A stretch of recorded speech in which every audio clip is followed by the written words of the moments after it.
is a portal. It is a gateway. It's a location such as the Bible describes in several places where it mentions, like Jacob's ladder. Yes. Jacob sees angels ascending and descending, and after that vision, it scares him so much that he gets out, he takes anointing oil, and he anoints the whole place. And people say that Jacob said, "This is the house of God." But read it, that's not what he says. He says, "There is a gate here to the house of God." Same thing with the Tower of Babel that we have talked about once before. The actual root words around that was, it's a gate, it's a doorway. It's CERN of the Old Testament. It's angelic science trying to figure out how to break through into our dimension to literally create hell on earth. That's what it is. Keep in mind, we're using the term portal. It kind of sounds like Star Trek or something, right? Yeah. That's why I say portal, doorway, gateway. We're just trying to provide an image for the mind to understand that there are strategic places on the earth, that is biblical, that the Bible provides numerous equations about that, and so do other ancient extra-biblical books like the book of Enoch, which talks about the angels coming through a portal on the Mount of Hermon, and they go down to the Valley of the Plain. They're the ones that started this whole business with the giants back there, right? Isaiah 13, he has a prophecy in which he says that at the end of time, when the complete destruction of Babylon occurs and these wars that are coming up with Islam and all that, that a commander, a ruler, I don't know who this ruler is it an angel, is it God? He just says, "Open the gates, ye ruler, I give command, and I bring them. Giants are coming to fulfill my wrath." And then it goes on to describe, before the end of that chapter, other like monstrosities, like satyrs, half-goat, human-like beings, all these things coming up out of the earth that are going to be part of this great tribulation period, part of this great judgment. Now, here's why I brought up the book of Enoch. Enoch gives the same prophecy. Enoch chapter 10, Enoch chapter 15. Read those chapters. He too says they're bound under the surface of the earth.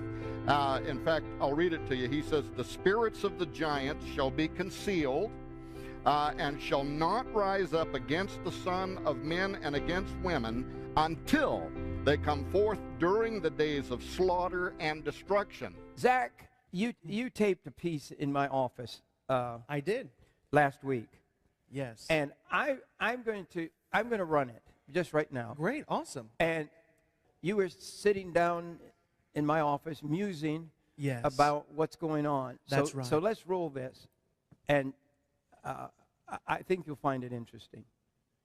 What if I told you there was an ancient mystery, an ancient story once again being replayed in modern times? We are all familiar with the story of the Tower of Babel, a story of a pagan world coming together as a single unit, an entire society trying to achieve equality with God. And what was their method? To literally build a tower that would ascend into heaven, that would ascend into the realm of celestial beings. The craziest thought is that the very thing they were trying to do would have been achieved if God hadn't intervened. And good thing he did. God destroyed the tower and cast confusion into the people. What a crazy thing to say, that they would have achieved their goal. But I didn't say it. God did. In Genesis chapter 11, it says this: "Then they said, 'Come, let us build ourselves a city with a tower that reaches to the heavens, so that we may make a name for ourselves. Otherwise, we will be scattered over the face of the earth.' But the Lord came down to see the city and the tower the people were building. And the Lord said, 'If as one people speaking the same language they have begun to do this, then nothing they plan to do will be impossible for them. Come, let us go down and confuse their language so they will not understand each other.' The Lord, Jehovah, the God of the universe, said nothing would be impossible for them." This indicates that the very thing they had set out to do, to build a tower into heaven, would have been achieved. How? This seems impossible. How would a people group build a tower that would reach to the outer realms of the universe, thousands of light years away, into a place that we call heaven? This is ridiculous. and impossible. Therefore, I would suggest another means of extending their tower into heaven. You see, many Christian intellects with doctorate degrees in theology and even molecular and particle physics would suggest that there are gateways, or for you sci-fi junkies, portals, just beyond the naked eye, placed at strategic locations around the world in which the celestial realm would enter and leave from. Take another portion of Scripture, for example. In Genesis 28, Jacob was given a vision in which we today refer to as Jacob's ladder. In this vision, he saw a stairway or ladder resting on earth with its top reaching to heaven, and the angels of God were ascending and descending on it. There above it stood the Lord, and he said, I am the Lord, the God of your father Abraham, and the God of Isaac. How was this possible? How was Jacob able to see heaven and earth and a stairway extending to both at the same moment? Let me give you another example. Whenever you're in a time of need and you pray, Lord, send down your angels, let them protect me. Where's the angel or the angels coming from? From the outer edges of the universe, or wherever the spirit realm lies? If he was traveling at the speed of light, it would literally take that angel millions of years to get to you. You're long gone. Once again, what a ridiculous thought. Wouldn't it make more sense if these spirit beings were simply able to pass through some sort of dimensional barrier, through a gateway, to immediately be able to assist you? Is that what Jacob was seeing? Was he seeing one of the gateways into heaven in which angels were ascending and descending? The same type of gateway the pagans in the story of the Tower of Babel were trying to get to? It's interesting to note what Jacob said after his encounter there with the supernatural realm. Surely the Lord is in this place, and I wasn't even aware of it. But he was also afraid and said, what an awesome place this is. It is none other than the house of God, the very gateway to heaven. What does all this have to do with today? The here and the now. Someone once said, history has a funny way of repeating itself. Another man once said, the one thing we can learn from history is that we don't learn from history. And from studying history, you will quickly see that God, he works in cycles. He works in patterns. If you want to get on what God is doing, then you've got to find out how he operates. And Hebrew tells us that Jesus, God, he is the same yesterday, today, and forever. So, what if I told you again, today, the ancient story of the Tower of Babel is being repeated? Isn't it interesting that people from all around the world have once again come together to build the largest machine that man has ever constructed? They say it's for the purpose of discovering the God particle, this mystery particle that essentially holds the entire universe together, and if found would explain our very existence. I think it's pretty interesting that I have made the discovery of a lifetime.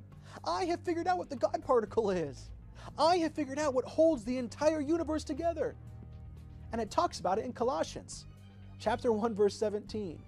He, Jesus, is before all things, and in him all things hold together. This insane machine, it's called CERN, the Large Hadron Collider. The Tower of Babel. The whole world came together to work on it. Over 100 nationalities have come together to work at CERN, the Large Hadron Collider. Thousands upon thousands of people, even mortal enemies of each other. Physicists from India and Pakistan are working together.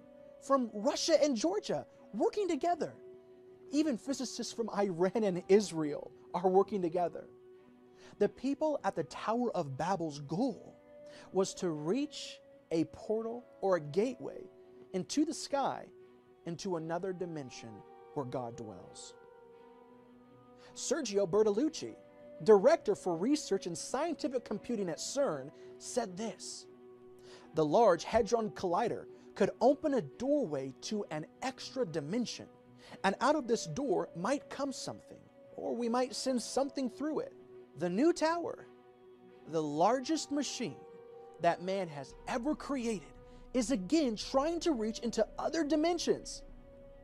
Aurélien Barraud, a French particle physicist at CERN, said this: "The idea of multiple universes is more than a fantastic invention and deserves to be taken seriously." The Daily Mail recently had an article that read, "Will the Large Hadron Collider find a parallel universe?"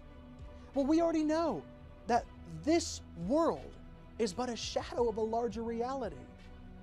The article continues by saying, "Particle Smasher could become a gateway to alternate realities, say scientists." There's that word, gateway, once again. Is all this a mere coincidence? Are the startling parallels between these two stories just a matter of chance? Or are the powers of the demonic realm actively at work right now? And if this is more than just a coincidence, and history does decide to repeat itself, let's not forget how it ended for the people at the Tower of Babel, who were also trying to play God. Judgment came. Judgment came from the true and living God, the just and good God, the God that holds all things together, the God of the Bible. Judgment came and cast confusion into the people of all the earth. But what do I know? I challenge you to be like the Bereans that are spoken about in the Bible in the book of Acts chapter 17. For they received the message with great eagerness and examined the scriptures every day to see if what Paul said was true. And as a result, many of them believed. In your book, you suggest, and we just saw on the screen where Zach talked about the Tower of Babel. Mm-hmm. You know, I said earlier that I feel like if we could go to heaven by walking up ladders and building buildings and all, you know, if you think about it, that story would be almost an impossible fairy tale that man could build. Yeah. But when you teach it and you say you believe the Tower of Babel, that these people were looking for a portal, I shouldn't use portal, all things, something about spaceships or space travel, a gate, an entrance, right, a way to heaven, a way to the world of God. right. Is that right? Do you really believe that? Yeah, well, it takes only a literal interpretation of what they said. When they talked about building a tower, Zach, by the way, that was a fabulous production just then. I love it. But get the book. What did they say? They said, we'll build a tower whose top will reach into, in the Hebrew word there is shamayim, the dwelling place of God, the dwelling place of the watcher angels. Now, that's a big boast to make, except that it's God who looks down and says they will accomplish what they have imagined to do. So there was something going on here that was much more than just a tower. It was strategically located. Now, when you talk about portals, see, portals, gateways, stargates, we've only talked about these kind of in a metaphysical sense of a gate or a door, but sometimes people become the portal. And that was what happened with the Watchers. They wanted a methodology. They wanted a way of leaving their fixed estate. That's what Peter says. That's what Jude says. Those angels which kept not their fixed habitation, their estate. They wanted to enter into our reality. They had to come up with a way of doing that because they didn't want to be like demons. They didn't want to just possess somebody in whom the spirit of man still dwelt. They wanted incarnation. This was an affront to God, and they figured out how to do it. Now, these angels couldn't speak into existence like God can, but they participated in creation. They knew at least as much about genetics as our scientists do today. And what does all of the ancient records say? They came down, they took the genetics of women, the genetics of animals, and they created a unique biological entity into which a man's spirit wouldn't be because it wasn't a man. The character of an animal wouldn't go into it because it wasn't a cow. It was something entirely outside of the divine order, and they extended themselves. In fact, there's some versions of the ancient Bible that says they saw men and beasts as fit extensions, a fit methodology. So when you think of it that way, the people became the portal. The Nephilim became the gateway, the doorway for them to enter into our three-dimensional reality. Now ask yourself what's happening in science around the world today, in transhumanism, in laboratories around the world. Here in the United States of America, here in Missouri, we are creating animals with human DNA inside them at the University of Missouri. Yes, we are. Humanized pigs for xenotransplantation experiments. This is happening all across the world. It's the Academy of Medical Sciences published a booklet, 150-page booklet. If somebody emails me, I'll send it to them. 150-page in which they call them animals containing human material, human-animal chimeras, and they assert that they are being created by the thousands in laboratories around the world, and some of them, they say, reaching human cognition. Animals that begin questioning, who am I? Where did I come from? Is there a God? And they even allege that they've created humans, that have the ability to crossbreed with natural humans. If this isn't the days of Noah, if this isn't a repeat of the sin of the Watchers, I don't know what is. But once again, you said, you opened the show yesterday saying, how many churches would know if I said, what about CERN? What do you know about CERN, right? How many people know that in thousands of laboratories around the world, we are creating human-animal chimeras? They're supposed to be destroyed at the embryonic level, but research out of Great Britain from their equivalent of the FDA says they're not all being destroyed. There's literal islands of Dr. Moreau. These would be like a new form of Nephilim. What is it that's in them? If they're not animal, if they're not human, what is it that's in them? What is the spirit? Now, that's the origination to the Tower of Babel. Because, go back, Genesis 10, Nimrod began to be a giant. Nimrod began going through a transformation. In fact, the Hebrew there is halal, which means something profane started happening in his genetics. He started changing, like some kind of weird virus or something going through him, right? And then, if he becomes the offspring of the Nephilim, perhaps he took on angelic properties. Like fallen angels, he could see where to go. Now he knew where the entry point to Shamayim was, so he went specifically there to build a tower with angelic technology so he could travel into the presence of God. There is a huge amount of ancient text that seem to make very powerful scientific statements, like Jasher 4:18 says, after the angels revealed the secrets of heaven to men, it says, then men began to blend species of one kind with another. We're talking about advanced biotechnology.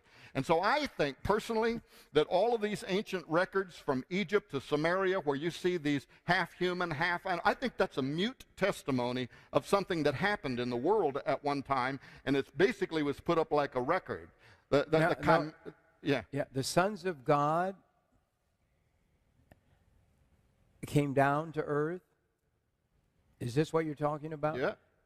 Had relationship with earthly women and created this species. Is that what you're talking about? That's what the Bible says, yeah. That's Genesis 6.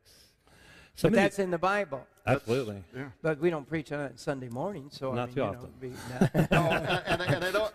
How do you work that into a Sunday morning sermon? And they don't preach Revelation anymore, which is a crime. It's satanic, because the book of Revelation is the only one that offers us a promise and blessing if you will read it and understand it, right? And that's where we are. We're in those days. So what spirit would it be that would not want us to understand that? What Tom was just talking about, I mean, as far as, in addition to being a writer, I work as a consultant for a group called Cahn Resources, and we're a Christian biotechnology investment group that try to vet these technologies so that, Christians aren't putting their money into things that they don't want to. There's an island called St. Kitts. I think it's the U.S. Virgin Islands, right down here off the, in the coast, where there aren't any laws. There's a scientist down there injecting human neural stem cells from human brain tissue into monkeys' brains. Okay? Now, this is done, you know, as medical science, is maybe to find a cure for Alzheimer's or something like that, to regenerate brains. But we also have a whole group of monkeys with half human brains down there now. Yeah. Well, and plus, if anybody's been watching the news, they see the scientists out there right now talking about CRISPR, this new technology that can rapidly alter the human genetic code, and how they're going to create designer babies. And the science community itself is calling for a moratorium on the science. Here's the problem with calling for a moratorium on the science is any rogue nation that wants to develop this and get ahead of you is going to. So there are things that are going on behind the scenes. But what's that got to do with the Tower of Babel? And I mentioned Nimrod. But Nimrod was a form of the Antichrist. He was a Nephilim. He was a mighty hunter before God. He was a rebel. He was a form of the Antichrist. Now, I've often wondered if the Antichrist isn't going to have something strange about his genetics. And let me give you a scenario here that I think is important. You mentioned a moment ago the beasts of the field. And you said when you were in prison, I'm glad you brought it up because you're the only other person I've ever heard that understood this. The Greek word there is therion. And the reason it's in translated beasts is because it essentially means tiny beasts, like microscopic sized beasts. And it fits perfectly with your scenario that we're talking here about a virus. We're talking about a plague, a pandemic, that maybe will come over from the animals, but it's therion. It's microscopic, dangerous, destructive. Maybe that's the fourth rider, right? Maybe it's a weaponized version of Ebola or something like that.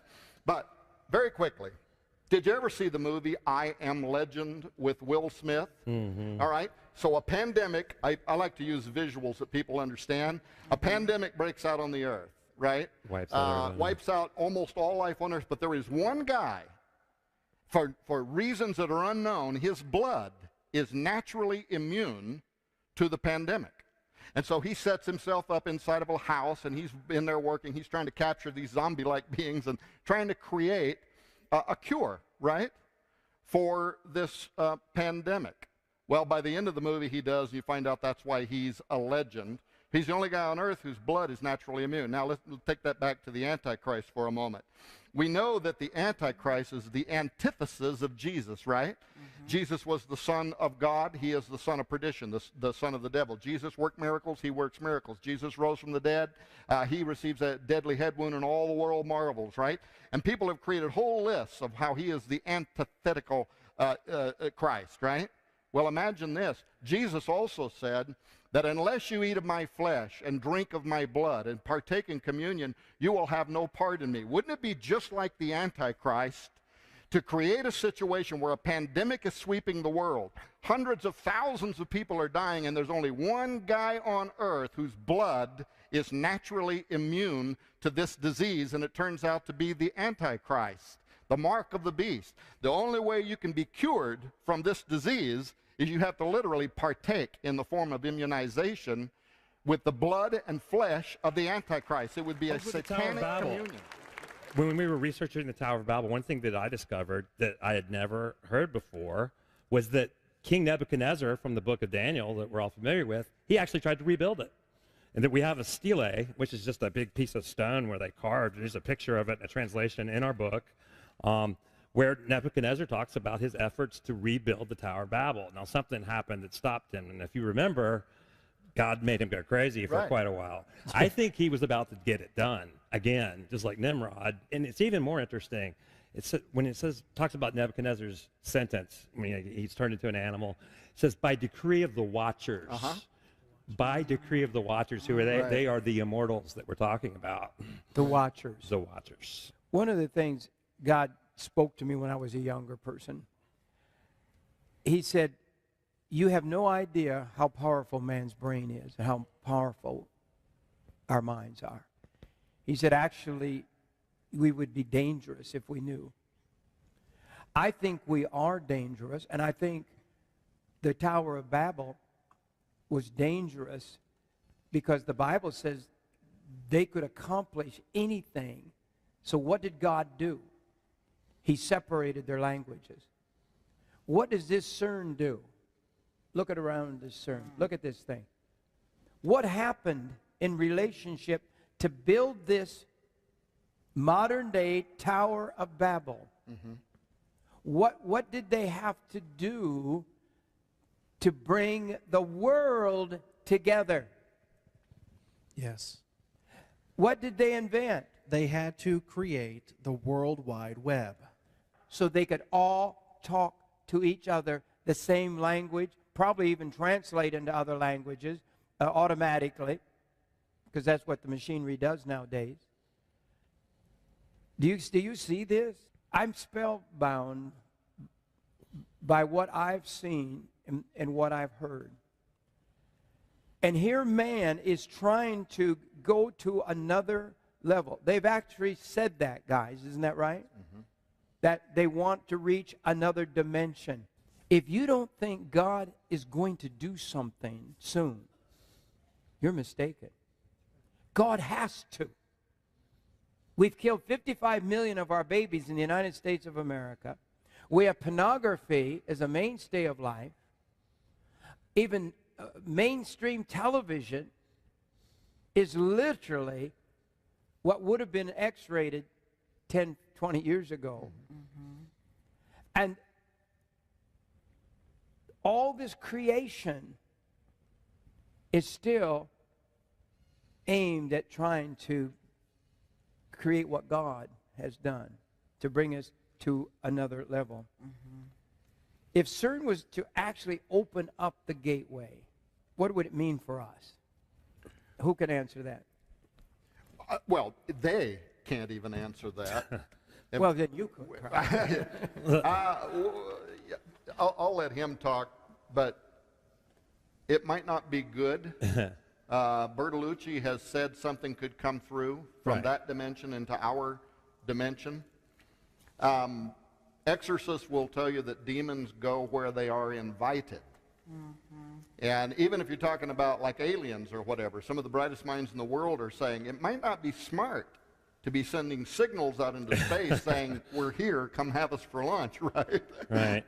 I've one of the most difficult things I've tried to interpret that I don't think I have a handle on, and I've studied and studied and studied the Bible. But when the Bible talks about these creatures, I'll call them creatures, mm-hmm. these beings that come up from the earth, they come out of pits. Mm-hmm. Do you preach on that in your church? Pastors, any pastors here? On Sunday morning? You don't preach on oh, you do. Ooh, you're an amazing preacher. But beings, these creatures coming out, this judgment, this hell. Is this what we're talking about? They have to be living in another. They're able to go into a hell. Many think hell is in the center of the earth because there's fire there. But they'd have to be supernatural to live. They'd have to have a supernatural body, just like Christ had a supernatural body, could walk through walls, but they would have to have a supernatural body to live eternally in the pit of hell.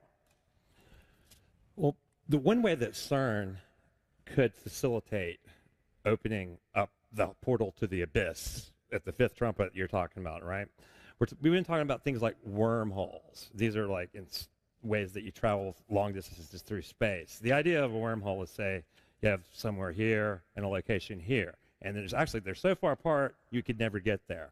But a wormhole is a way you actually fold space-time, and then you're there. It's just like that. It folds it, okay? So that's how that works.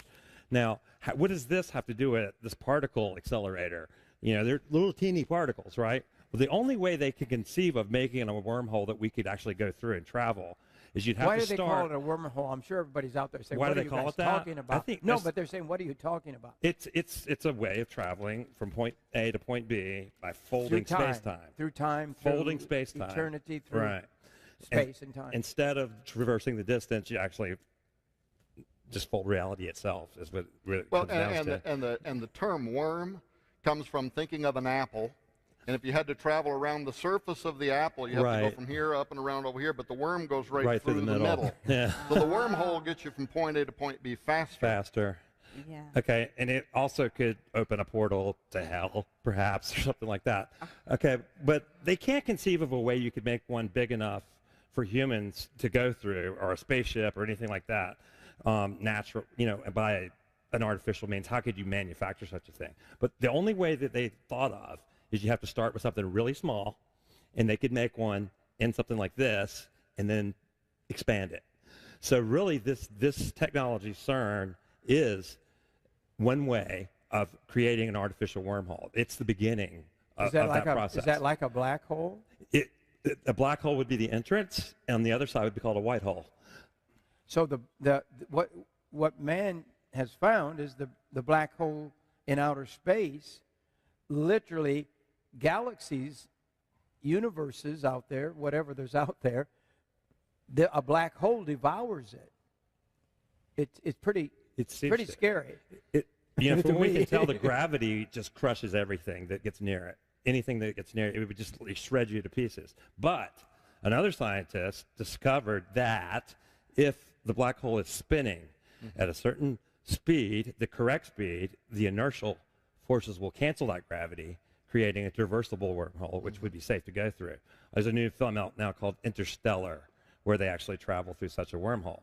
And the way you would make one of those, you would start with something really small and grow it. You'd start it there, then it would grow. Some of the early scientists that are still probably afraid of this machine are afraid that you might start something that you then can't put the genie back in the bottle, and it could literally consume the earth.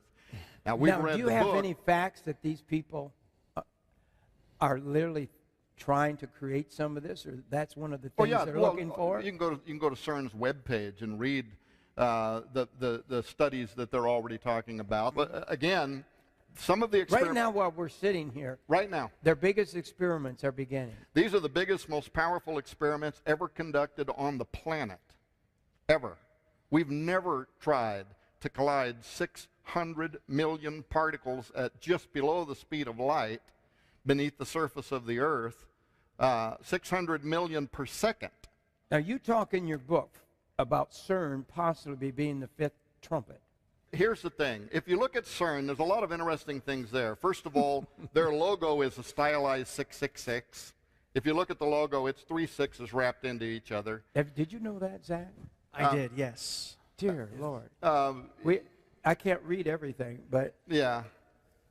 So, there's always been this question about when we see the plagues of the end time, the question of whether or not some of these are things we essentially have unleashed on ourselves by being rebellious against God. And so, if you ask me, do I think CERN is what's going to open the bottomless pit? I doubt it. What I think CERN represents is the spirit of the age. We have returned to the days of Nimrod. We are shaking our fist in his face of God. We're saying, I will be like the Most High. I will take control over creation. It's Luciferian. And at the same time, here you've got the rabbi standing in front of the United Nations saying, hello, how come nobody is saying anything about the decimation of Christians around the world? What is this strange, weird silence all about, right? That's what I'm saying. That's what I'm saying, is that this is another part of the spirit of the age. Wow. I'm glad you mentioned the rabbi. Did anybody see the rabbi speaking to the United Nations? Mm-hmm. It's on our website. It's on the JimBakerShow.com. His message was amazing. And it's like we have a few people standing out on the cliff by themselves, almost. And we don't need to be silently behind them. We need to be noisily behind them. It's time, I'm getting way off on this. Yeah, in your book, you talk about CERN could be the fifth trumpet. And then I've written down, do you believe the sixth trumpet speaks of another doorway being opened? Yeah. Well, absolutely it does. It's talking about the Euphrates River. But, I think the part in the book that you might have been referring to was the connection that I was making there was it's a little unnerving, not just to see Shiva being consecrated as the great God, or whatever the terminology is. Oh, God of destruction. The omnipresent embodiment of all virtues, the creator of the cosmic universe. That's a God, a false God, sitting out in front of this machine, this billion-dollar plant, the biggest machine man ever made. And they don't put Jesus with his arms outstretched. They put a false God, a God that represents gods. Yes. Lots of gods. Right. It's the God of destruction, known as the Lord of the Dark. And it's just interesting to note that in the occult, another name for Satan is Shiva. And that's outside of CERN. when CERN went online, a teenage girl in India took it so seriously she committed suicide the day they turned it on. Right. But the other thing about this is that it is located in St. Puili. It's right there on the border, and in ancient Roman times, that was called the Apolliacum. That was the location of Apollo, and there was a temple there for the worship of Apollo. So why is that unnerving? Because Apollo is definitely related to the sounding of the fifth and sixth trumpets. When the angel comes down with a key to the bottomless pit, opens it up, and it says they have a king over them down there, which is Abaddon, which is called in the Greek tongue Apollyon, Apollo. And of course, that's the spirit that's going to come up and inhabit the Antichrist. So to build this machine that wants to open a door into another universe, right where the ancients said the Apolliacum was located, is just some kind of unnerving, right? Wow. Wow, that is. Yeah. What does CERN mean? Does it have a translation, the name? Do you guys know? CERN? I know it was originally had initials. I used to know, I forget it. But Well, it used to have initials. That's right. CERN, it was a French acronym. Right. Now, a lot of people said, well, CERN doesn't really mean anything, and essentially people thought that it didn't. Like I said, it was a French acronym, and they realized, this acronym is just kind of silly, so they actually ditched the acronym, and they kept the name CERN. So my question is, what does CERN mean? Could it have a meaning? Could it be connected to something else as well? Well, it's interesting that in the Wiccan faith that there are two main deities, and the main deity is called the horned god, or Herne the Hunter. And this horned god, if you look back to the conventional name given to it by the Celts, am I saying that right? Yep. The Celts, the name given to this deity is CERN, Eunice. And it's actually the god of the underworld. Netflix is a fulfillment of prophecy from me that God had spoken to me, a word. And I'm not a prophet. God spoke to me probably 20 years ago that the television as we know it would no longer be. I had the privilege of helping pioneer Christian television with Pat Robertson. We started in a little building like a manger. I mean, it was a little rundown building in Portsmouth, Virginia. And we started this building. And we didn't know anything about television. Pat didn't own a television. Pat had never owned a television. Up until then, he said.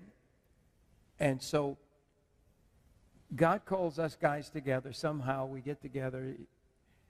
And we're building the first Christian TV station in the world. And now God speaks to me a few years back that television as we know it is not going to be anymore. And that it is going to be a whole different delivery system in television sets as they're made in TV stations. TV stations probably won't, I better be careful that I'm saying this because I'm on this media. Right. But don't believe me. Just look up what the people that know the science of broadcasting. It's antiquated already. It's through. We have more technology here than went to the moon originally. Right here in this thing. You all understand what's happening today. It's amazing. Netflix. How many have Netflix? We have Netflix at our house. Today, Netflix is the #1 network probably in America that I know of. About 70 million homes, bigger than all the bigger than DirecTV, bigger than Dish Network, but bigger and also than HBO. And I was, because it's on demand. You can watch what you want when you want to watch it. So that's so that prophecy was really fulfilled. And so now is the time for us to move to the next level, and that's why these students are here. And we need young people that would be sold out to broadcast. We can reach more people in one day than you kids can reach the rest of your life using the old-fashioned methods. And we're going to have to do a quick work according to the scriptures in the last days. We have to take the media. We can't keep letting the world have all the media, have all the technology. Right.